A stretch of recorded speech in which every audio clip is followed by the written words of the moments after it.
This is the morning weather briefing. This is for Wednesday, the 13th of September. I'm James Spann. Got a surface front slowly sagging south through Alabama today. We'll have a few scattered showers around, especially for the southern half of the state.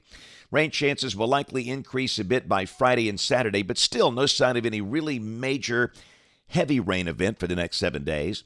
This is the upper air look across the country this morning. We've got Hurricane Lee in the lower right. A trough developing over the eastern states that will be turning Lee to the north. And a surface front is near or just south of Interstate 20 early this morning. And near that front, you can see a few spotty showers. And the front will be sagging southward and basically becoming stationary later today. The northern third of the state will likely be dry. And once again, we'll have the chance of widely scattered showers and storms over the southern two-thirds of the state. North of the front, we've got mid to upper 60s, north of Birmingham. South of the front, we've got mostly low to mid 70s. And for most locations, highs under 90 today, but there might be a few low 90s over South Alabama. Here's the watch warning map across the country. Early this morning, we have flash flood watches for parts of the Northeast, including New York City and Boston. Here's a look at the severe weather outlook. We got a marginal risk of severe storms up around Connecticut and Rhode Island, also parts of the Carolinas, and off to the west for parts of West Texas, New Mexico, and Arizona. Tomorrow, no organized severe weather is expected, and on day 3, which is Friday, we've got a marginal risk over parts of West Texas and eastern New Mexico.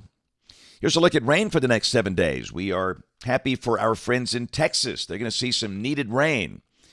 Places like Dallas, Fort Worth, Waco, Austin, San Antonio. And around here, the amounts will be relatively light, generally under 1/2 inch between now and Wednesday morning of next week. And again, we'll see a few days with showers, yes, but in terms of a major heavy soaking rain event, we don't see that for the next 7 days. So in the tropics, we have the twin systems in the Atlantic, Hurricanes Lee and Margot, and a new wave which is in the eastern Atlantic. Of course, Lee is headed north, Margot in the middle of nowhere, and stays in the middle of nowhere.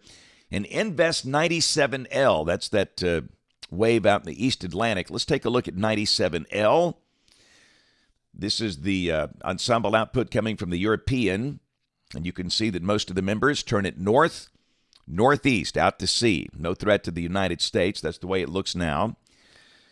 Margot, again, far, far from land. That thing's going to do the hokey pokey and just drift around out there with no threat to any landmass. And Lee will likely come in near the eastern tip of Maine as an extratropical system, like a nor'easter this weekend. And, of course, anytime you look at a system like that, the storm surge issues along and to the right, to the east of where it comes in over Nova Scotia and eastern Canada. But, again, no issues for the Gulf of Mexico with the tropics, at least for the next 7 days. So let's look at modeling. Model fans, here's the GFS. This is the 06C run, valid today at 4. Again, troughing over the eastern states, and that surface front just sagging southward. It's basically going to stop today. We'll check the high-resolution HER, valid this evening at 6 o'clock. And again, you can see the chance of these spotty showers and storms about, mainly for the southern half of the state. Maybe northeast Alabama. Northwest Alabama should be dry.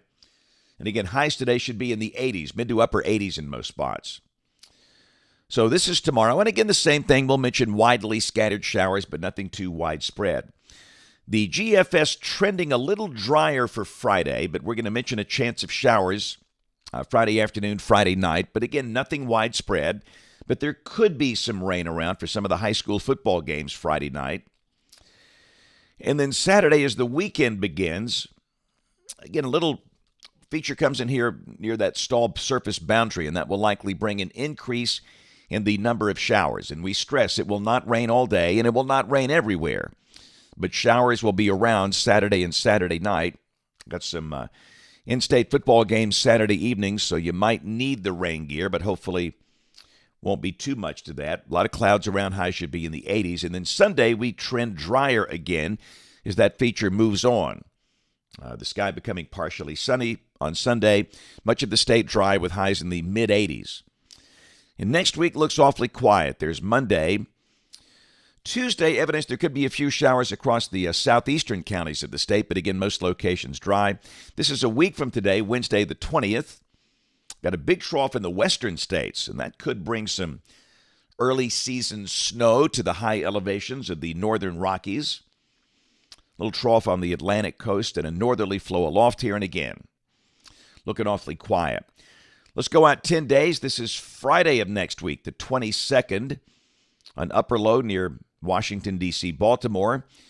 Shortwave out across the plain states. And once again, we're dry, so it sure looks like much of next week should be rain-free. This is rain for Birmingham coming off the European ensemble between now and the 28th of September. The mean between 1 and 2 inches.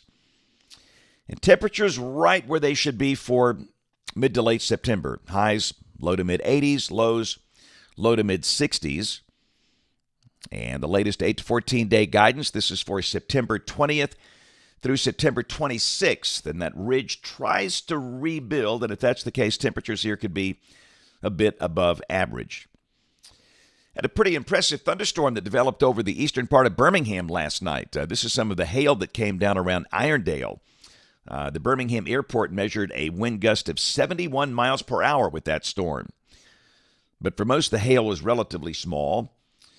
Before the storm, it's a great shot. It looks like a drone shot there. Vulcan, Birmingham. Tuscaloosa last night, sun going down over Bryant-Denny Stadium. Animals love a good sunset, including that horse. And work our way down to the south. Things are nice along the Gulf Coast. And again, on this date back in 79, Hurricane Frederick had just made landfall. Coming up through parts of West Alabama. Category 4, horrible hurricane. And we're just thankful that things look awfully calm for the Gulf of Mexico. At least for the next 7 days or so. So today headed to Dora High School in Walker County, home of the Bulldogs. Tomorrow, First Assembly Christian in Clay County. That's between Ashland and Lineville. Friday, I-3 Academy in Birmingham. Friday evening, I will be at Vestavia High School for the Friday night rivals game of the week, which is Hoover at Vestavia. And then Saturday, we have a book signing in Springville in St. Clair County at Nichols Nook. We're going to be there from 9 until noon. Our new children's book is out, Benny and Chipper, The Wonder of Thunder. And our friends at Crest Publishers, they've got some new cool weather shirts. We have a lot of fun at those things, and we just really enjoy meeting new people and seeing new friends there. So Springville, 9 to noon. Saturday at Nichols Nook. And, of course, we do invite you to watch us on television this evening. ABC 3340 News at 4, 5, 6, and 10 o'clock. Thanks for watching. Have a great day, and God bless.